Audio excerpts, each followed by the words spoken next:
Welcome to Priya classes. Friends, एक बार फिर से आप लोग का स्वागत है प्रिया क्लासेस में। आज इस वीडियो में हम लोग संस्कृत का मॉडल पेपर 2 देखेंगे।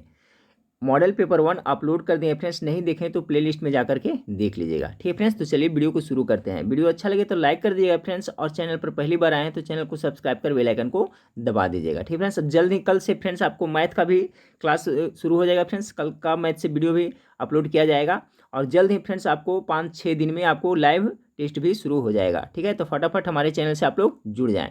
चलिए, तो पहला सवाल आज का देखते हैं फ्रेंड्स कि स्वामी दयानंद का जन्म कब हुआ था। स्वामी दयानंद का पूरा नाम था फ्रेंड्स स्वामी दयानंद सरस्वती। तो इनका जन्म कब हुआ था? तो इनका जन्म 1824 ईस्वी हुआ था। ऑप्शन नंबर 20 का करेक्ट आंसर है। ठीक है फ्रेंड्स, और देखिए स्वामी दयानंद सरस्वती ने ही आर्य समाज की स्थापना किए थे। याद रखिएगा, किसका? आर्य समाज की स्थापना स्वामी दयानंद सरस्वती में किए थे। कब किए थे फ्रेंड्स? तो 1875 ईस्वी में। ये भी याद रखिएगा। ठीक है, सवाल नंबर 2 देखें कि अंतिम शिक्षा संस्कार का नाम क्या है। तो जो अंतिम शिक्षा संस्कार का नाम है समावर्तनम है। ठीक है, ऑप्शन नंबर 20 का राइट आंसर हो जाएगा। सवाल नंबर 3 को देखें फ्रेंड्स कि यह संपूर्ण संसार किसके द्वारा अनुशासित है। गेस करें इसका राइट आंसर क्या होगा फ्रेंड्स? आत्मा, साहित्य, परमात्मा, या इनमें से कोई नहीं। तो देखिए, यह संपूर्ण संसार है जो किसके द्वारा अनुशासित है, किसके द्वारा चलाया जा रहा है? तो परमात्मा के द्वारा। परमात्मा मतलब क्या होता है फ्रेंड्स? ईश्वर होता है। ठीक है, तो सवाल नंबर 3 का जो राइट आंसर हो जाएगा ऑप्शन नंबर बी। यह संपूर्ण संसार किसके द्वारा अनुशासित है? तो परमात्मा के द्वारा। चलिए, सवाल नंबर 4 को देखते हैं। सवाल नंबर 4 आपका है फ्रेंड्स कि शास्त्र किसके लिए कर्तव्य और अकर्तव्य का विधान करते हैं। ठीक है, तो जो 4 है फ्रेंड्स, शास्त्र किसके लिए कर्तव्य और अकर्तव्य का विधान करते हैं, तो इसका जो राइट आंसर हो जाएगा फ्रेंड्स आपका, गेस करें, मानवों के लिए। ठीक है, ऑप्शन नंबर 20 का करेक्ट आंसर हो जाएगा। इसके लिए तो मानवों के लिए।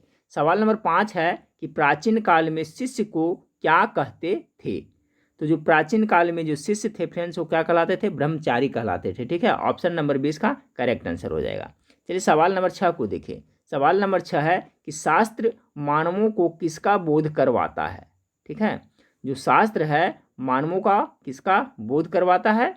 तो ये कर्तव्य का बोध करवाता है फ्रेंड्स, यानी इसका राइट आंसर हो जाएगा 6 का ऑप्शन नंबर सी हो जाएगा। कर्तव्य का बोध कराता है। याद रखिएगा, महत्वपूर्ण सवाल है। शास्त्र मानवों को किसका बोध कराता है? तो कर्तव्य का बोध करवाता है। सवाल नंबर 7 को देखें कि वैर से वैर का समन क्या है।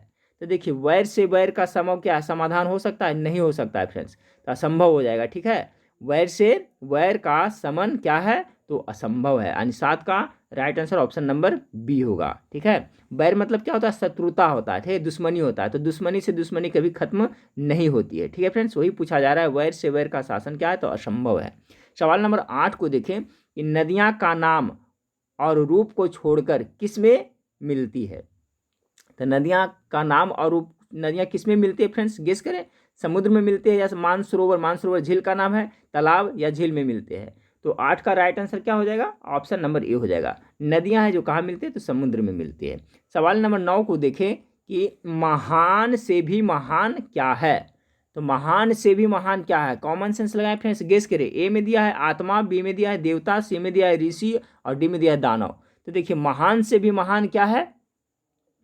इसका राइट आंसर हो जाएगा आत्मा हो जाएगा। ठीक फ्रेंड्स, आत्मा कभी मरती नहीं है। ठीक फ्रेंड्स, तो सवाल नंबर 9 का है महान से महान क्या है? तो आत्मा हो जाएगा। सवाल नंबर 10 को देखिए। सवाल नंबर 10 है किसकी विजय नहीं होती है। कॉमन सेंस का फ्रेंड्स प्रश्न है फ्रेंड्स, गेस करें, कॉमन सेंस लगाएं। ऑप्शन ए में सत्य है, बी में असत्य है, सी में धर्म है, और डी में सत्य और असत्य दोनों की। तो किसकी विजय नहीं होती है? तो असत्य की विजय कभी नहीं होती है। जीत किसी होती है? तो हमेशा सत्य की होती है। सवाल नंबर 10 का right answer option number B हो जाएगा। सवाल नंबर 11 देखिए, पटना का इतिहास कितना पुराना है। तो देखिए, पटना का जो इतिहास है पुराना कितना है फ्रेंड्स? सवाल नंबर जो 11 है, इसका राइट आंसर होगा आपका ऑप्शन नंबर ए, 2500 वर्ष पुराना है। कितना? लगभग 2500 वर्ष है जो पटना का इतिहास पुराना है। चलिए, सवाल नंबर 12 को। सवाल नंबर 12 देखते हैं कि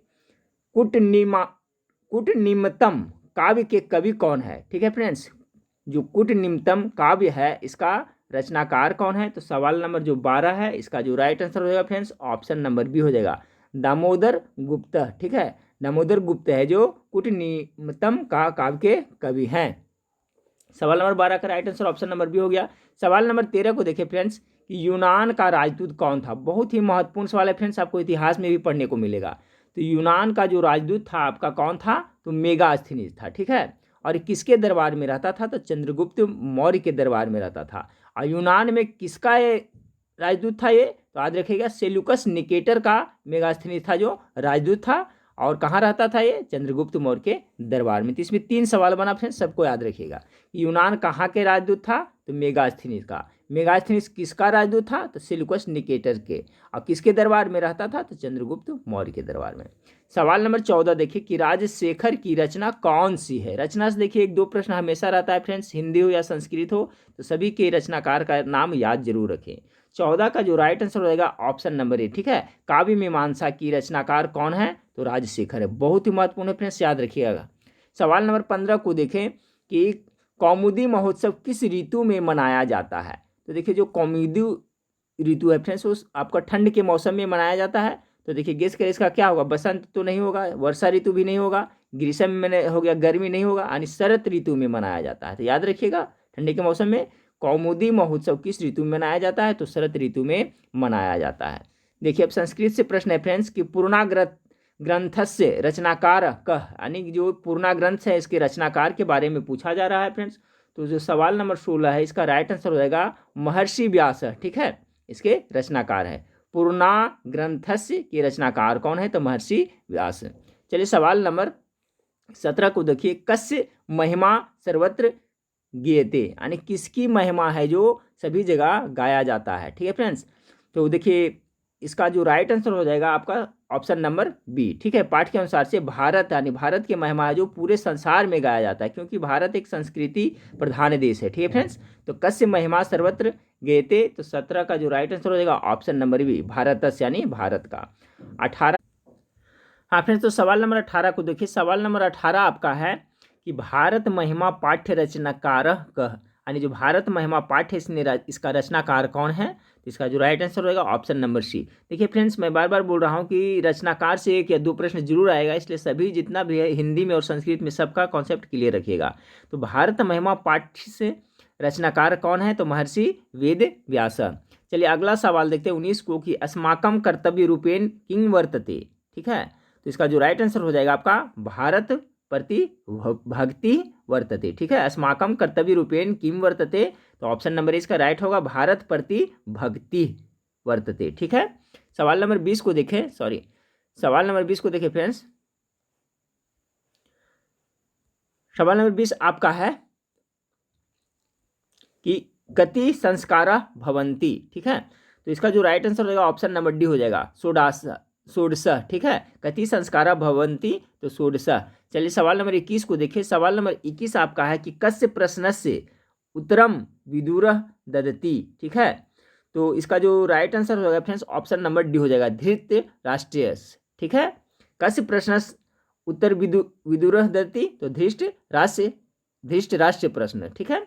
सवाल नंबर 22 को देखिए। दलितस्य पुरुषस्य नाम किम अस्ति, तो दलितस्य पुरुषस्य नाम किम अस्ति, तो जो दलित पुरुष था उसका नाम के बारे में पूछा जा रहा है फ्रेंड्स। तो 22 का जो राइट आंसर हो जाएगा ऑप्शन नंबर ए हो जाएगा राम परवेश राम, ठीक है। दलितस्य पुरुष के नाम क्या था, तो राम परवेश राम। चलिए सवाल नंबर 23 को देखिए। सवाल नंबर 23 आपका है फ्रेंड्स कि भिखना टोलाम दृष्टम कह आगतः, ठीक है। तो 23 का जो राइट आंसर हो जाएगा आपका ऑप्शन नंबर ए हो जाएगा, ठीक है, शिक्षक।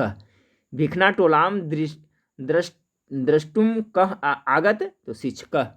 चलिए सवाल नंबर 24 को देखें कि स्वामी दयानंद से रचना कह अस्ति, ठीक है फ्रेंड्स। यानी कह रहा है कि जो स्वामी दयानंद सरस्वती है उनके इनमें से कौन सा रचना है। तो अभी मैंने बताया था फ्रेंड्स कि स्वामी दयानंद सरस्वती के बारे में कि इनका जन्म हुआ था 1824 ईस्वी में, ठीक है।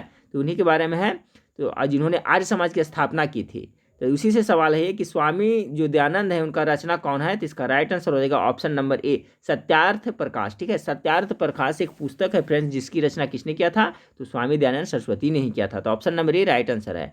सवाल नंबर 25 को देखें कि कस्य स्थापना 1875 ईस्वी वर्षे अभवत। देखिए हमने अभी बताया था फ्रेंड्स कि स्वामी दयानंद सरस्वती हैं उन्होंने आर्य समाज की स्थापना किए थे। और कब किए थे फ्रेंड्स, तो 1875। देखिए जो मैं बताया था शुरू बार फ्रेंड्स वही प्रश्न यहाँ पर आपको आ गया है। बहुत ही महत्वपूर्ण, याद रखिएगा। स्वामी दयानंद सरस्वती है जो 1875 ईस्वी में आर्य समाज की स्थापना किए थे। यही पूछा जा रहा है कि किसका स्थापना 1875 ईस्वी में हुआ था, तो आर्य समाज की स्थापना हुआ था, किसने किया था फ्रेंड्स, तो स्वामी दयानंद सरस्वती ने। चलिए आपका कॉन्सेप्ट क्लियर हो गया। आप चलिए सवाल नंबर 26 को देखते हैं।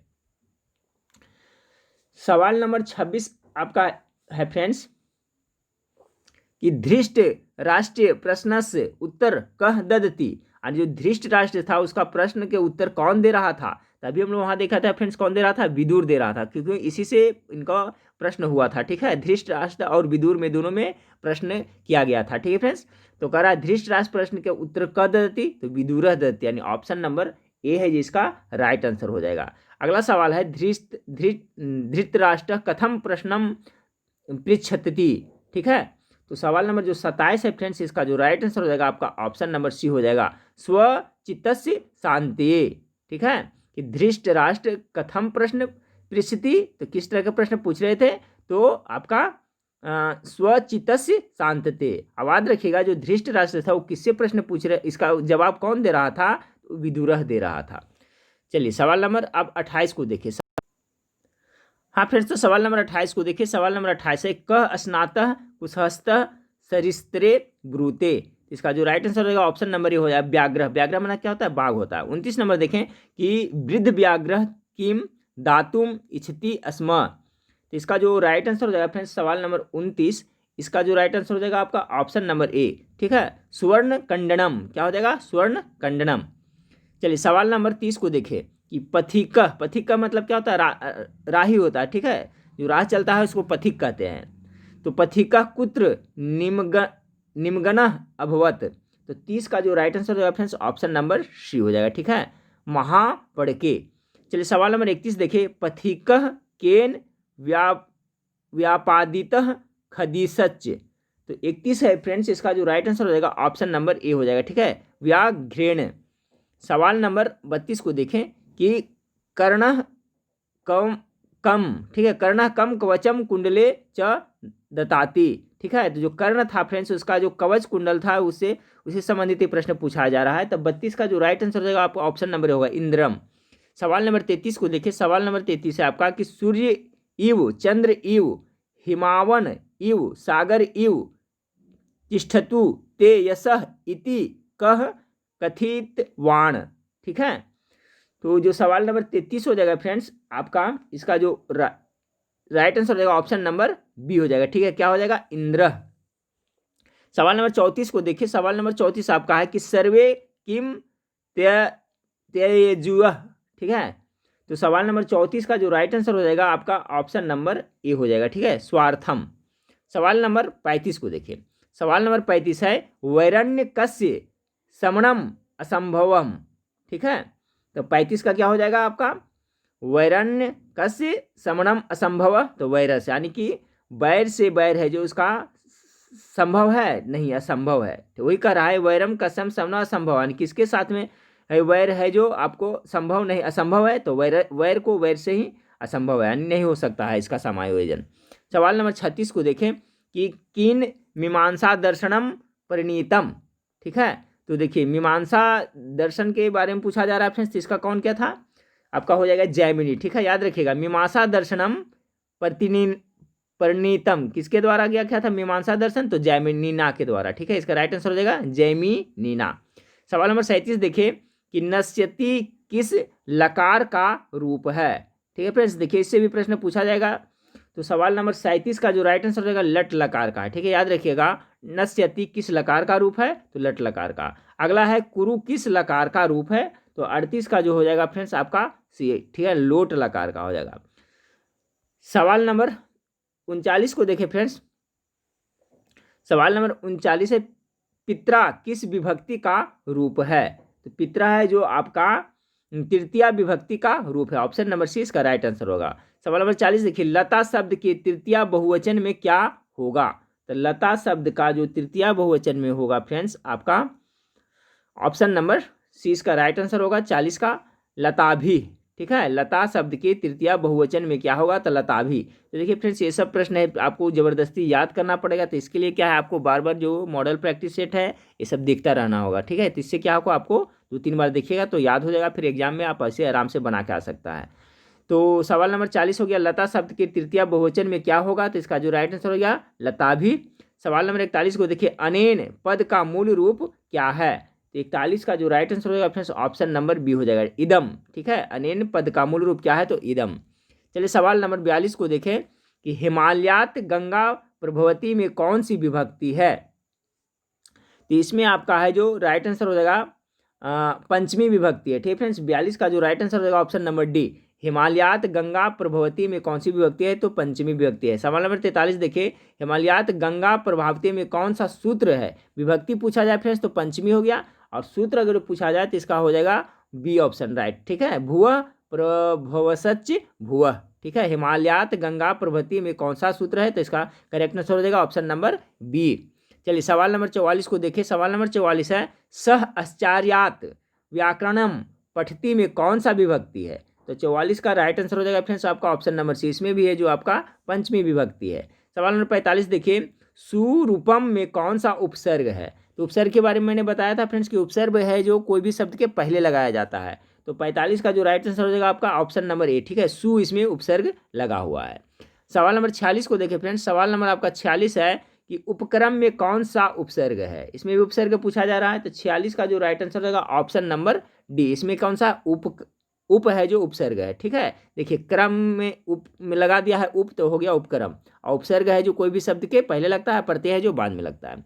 सवाल नंबर 47, परि के योग से बना शब्द बनता है, परि से कौन बनेगा फ्रेंड्स? गेस करें। तो परि से है तो प्रति तो नहीं बनेगा, प्रस्थान नहीं बनेगा, पराजय ये बनेगा, परिणति बनेगा। ठीक है फ्रेंड्स, ये देखिए परि है जो आपका क्या है उपसर्ग है, इससे शब्द बन सकता है परिणीतः। तो ऑप्शन नंबर ए 47 का राइट आंसर है। देखिए बहुत ज़्यादा हार्ड प्रश्न नहीं रहता है फ्रेंड्स, खाली सिर्फ आपको प्रैक्टिस की जरूरत है। ठीक है, संस्कृत का अगर जो मॉडल प्रैक्टिस सेट आप देख लीजिएगा फ्रेंड्स 1-2-3 बार, तो आपको वहाँ पर आराम से सोल्व करके आइएगा ऑब्जेक्टिव प्रश्न। तो सवाल नंबर अब 48 को देखिए, यशस्विन और फिर आपको डिपह से कौन सा शब्द बनेगा? ठीक है फ्रेंड्स, यानी इसको संधि विच्छेद संधि संग्रह करना है, यानी दोनों मिलाकर कौन सा शब्द बनेगा? तो 48 का जो राइट आंसर होगा फ्रेंड्स आपका ऑप्शन नंबर ए, यशस्विनी बनेगा। ठीक है, यशस्विना जोड़ डिप मतलब क्या बनेगा? तो यशस्विनी बनेगा। ऑप्शन नंबर ए इसका करेक्ट आंसर है। सवाल नंबर 49 को देखिए फ्रेंड्स कि तेजस्वन जो डीप से कौन सा शब्द बनेगा? तो इससे क्या बनेगा फ्रेंड्स? जब इससे बना था यशस्विनी बने था, तो 49 का कौन सा बनेगा? इसका बन जाएगा तेजस्विनी बन जाएगा। ठीक है, इस तरह से तेजस्विनी लिखा है, ऑप्शन नंबर बी इसका राइट आंसर हो जाएगा। ठीक है, सवाल नंबर 49 है कि तेजस्विनी प्लस डीप से कौन सा शब्द बनेगा? तो ऑप्शन नंबर बी इसका राइट आंसर होगा। चलिए सवाल नंबर अब 50 को देखते हैं। ठीक है फ्रेंड्स, सवाल नंबर 50 आपके सामने है फ्रेंड्स कि श्रीमत जोड़ डीप से कौन सा शब्द बनेगा? तो कौन सा बनेगा फ्रेंड्स? आपको श्रीमती बनेगा।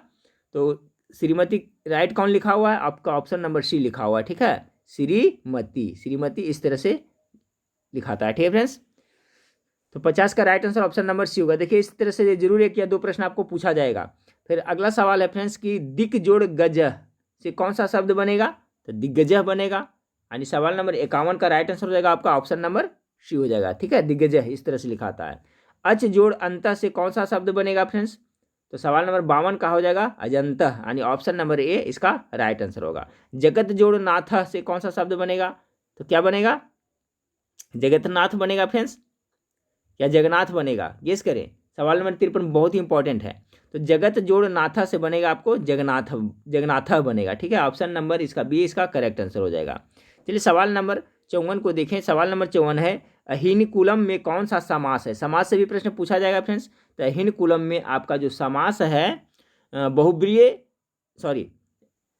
सवाल नंबर 54 का जो राइट द्वंद्व समास है। ठीक है फ्रेंड्स, सवाल नंबर जो 54 है इसका राइट आंसर हो जाएगा ऑप्शन नंबर सी, द्वंद्व समास है।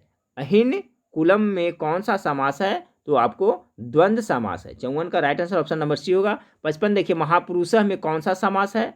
तो महान है जो पुरुष है फ्रेंड्स, तो जिसमें इस तरह से है जो करके आता है, धर्मात्मा जैसे धर्म, महान है जो आत्मा, तो इस टाइप का जो भी आएगा वो कर्मधारय समास के अंतर्गत आएगा। तो याद रखिएगा फ्रेंड्स, जैसे कि धर्मात्मा तो धर्म है जो आत्मा, फिर हो गया आपका महापुरुष तो महान है जो पुरुष, इसका विग्रह करेगा इस तरह से टूटेगा। तो ये सब जो आता है फ्रेंड्स आपका कर्मधारय समास के अंतर्गत आता है। ठीक है, तो सवाल नंबर 55 का बी हो गया। सवाल नंबर 56 को देखिए फ्रेंड्स। सवाल नंबर 56 आपका है कि गंगा जल में कौन सा समास है। तत्पुरुष हो जाएगा फ्रेंड्स, गंगा का जल, ठीक है, तत्पुरुष का विभक्ति आ रहा है, चिन्ह आ रहा है, तो गंगा जल में आपका तत्पुरुष समास हो जाएगा। सवाल नंबर 57 को देखें कि त्रिभुवनम में कौन सा समास है। त्रिभुवनम में तो गेस करें फ्रेंड्स, देखिए इसमें आपका संख्यावाचक आ रहा है, तो जितना भी संख्या जैसे पंचवटी ये सब हो गया फ्रेंड्स आपको, तो जिसमें संख्यावाचक आएगा उसको हम लोग दिग्गु समास का पकड़ेंगे, ठीक है फ्रेंड्स। जैसे त्रिभुवन है, दशानन है, और बहुत सा ऐसा है फ्रेंड्स, जैसे षष्ठभुज है, यानी स्टार्टिंग में आपको संख्या का बोध होगा तो वो दिग्गु समास के अंतर्गत आता है। तो देखिए त्रिभुवन यानी तीन का बोध आ रहा है, तो इससे हो गया आपको दिग्गु समास का उदाहरण है। इसके पहले वाले वीडियो में मैंने बताया था फ्रेंड्स, इसका कॉन्सेप्ट क्लियर रखें। अगला सवाल है राजन शब्द के षष्ठी बहुवचन का रूप कौन सा है। 58 का जो राइट आंसर होगा फ्रेंड्स आपका ऑप्शन नंबर बी हो जाएगा, ठीक है, राज्ञाम। राजन शब्द के षष्ठी बहुवचन का रूप कौन सा है, तो राज्ञाम हो जाएगा। चलिए सवाल नंबर 59 को देखिए, अनुच्छेद का संधि विच्छेद क्या होगा। तो गेस करें फ्रेंड्स, इसका राइट आंसर क्या होगा, अनुजोड़ छेदम होगा, ठीक है, अनुच्छेदम, ठीक है, अनुच्छेदम के जो संधि विच्छेद होगा अनुजोड़ छेदम, ऑप्शन नंबर ए इसका बिल्कुल राइट आंसर है। सवाल नंबर 60 देखिए फ्रेंड्स, जो इस वीडियो का लास्ट प्रश्न है, तो देशभक्ति का विग्रह क्या होगा। तो इसका जो राइट आंसर हो जाएगा फ्रेंड्स देशस्य भक्ति, ठीक है। तो देखिए फ्रेंड्स, आपको एग्जाम में टोटल 60 प्रश्न दिया रहेगा, लेकिन आपको बनाना है कितना फ्रेंड्स, 85 प्रश्न का आंसर आपको OMR शीट में रंगना है, ठीक है। 60 प्रश्न आपको दिया रहेगा एग्जाम में, लेकिन आपको बनाना है कितना, 50 मार्क्स, क्योंकि 50 मार्क्स का आपका संस्कृत में ऑब्जेक्टिव प्रश्न है, ठीक फ्रेंड्स। तो ये संस्कृत का दूसरा मॉडल प्रैक्टिस सेट था। कल से आपको मैथ का भी वीडियो अपलोड किया जाएगा फ्रेंड्स, और जल्द ही सिस्टम आ गया है फ्रेंड्स, 1-2 दिन प्रैक्टिस कर करके आपको मैथ का सोल्यूशन भी आपको, और ठीक फ्रेंड्स। तो वीडियो अच्छा लगे तो लाइक कर दीजिएगा और दोस्तों में शेयर कर दिया है, ठीक है फ्रेंड्स। अब जल्द ही आप लोग को लाइव टेस्ट भी शुरू कराया जाएगा फ्रेंड्स इस चैनल पे, तो जो नए जुड़े हैं चैनल से फ्रेंड्स जुड़ जाइएगा और अपने दोस्तों में ही वीडियो को शेयर कर दिएगा। तो नेक्स्ट वीडियो में फिर मिलते हैं, देखने के लिए थैंक यू, धन्यवाद।